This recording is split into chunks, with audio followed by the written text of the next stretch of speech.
Hi, and welcome back to our latest of our new homes construction episodes, and this one is going to be the first stage of the drywall or the sheetrock that's gone on. So you can see that the floor is kind of a mess. We've got all the cutouts, the scraps that are on the floor over here, but I kind of wanted to point out how sheetrock is applied and then also how they do the cutouts, or at least you can see the cutouts for all the outlets and things like that. So we have our sheetrock on the wall. It's laid horizontally. As you can see, these typically come in 4x8 sheets.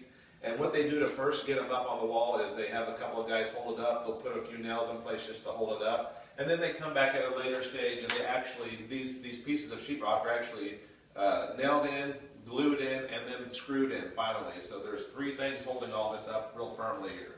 Now, when we get to the next stage after this episode, these joints will all be taped and mudded, and we're going to go over that afterwards, and we'll visit this house again once they finish that stage. But I wanted to point out, you always wonder, well, gosh, how do they not cover up my outlets and stuff like that? So as they're putting these things out, they have to come in, they got special tools that they can cut out the openings for certain things. This happens to be where a can light is wired for. This will be a switch for the can lights. Down here we've got electrical outlets.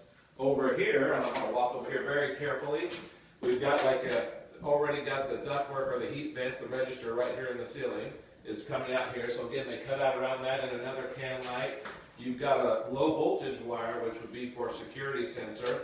And then, unfortunately, because of where the electrical has to come into the home from, it's always the shortest distance from outside to the home.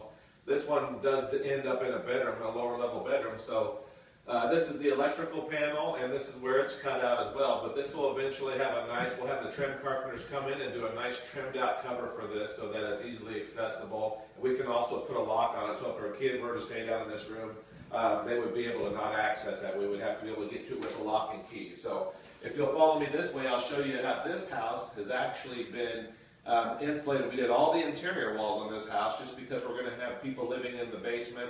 We wanted to kind of soundproof, so we did the ceilings, insulation in the ceilings, and all the interior walls as well. So follow me real quickly. Kelsey, be very careful. And we're just going to go around the corner here. And you'll see in the unfinished area, you'll see that we've got, this is the back side of the wall. We just came from that room, that bedroom. And this is the back side of it. Now this will not be insulated, but there will be, or excuse me, not be sheetrock, but we will put a special coating over this to hold this in. And so that'll happen next.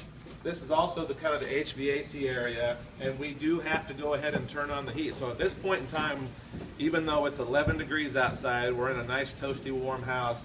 The heat is turned on, it's going, it's a high efficiency heating and cooling system. We'll get into all that later on.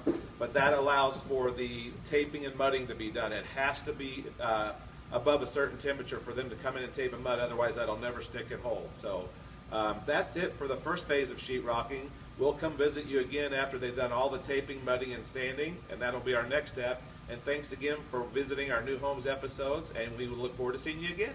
Take care.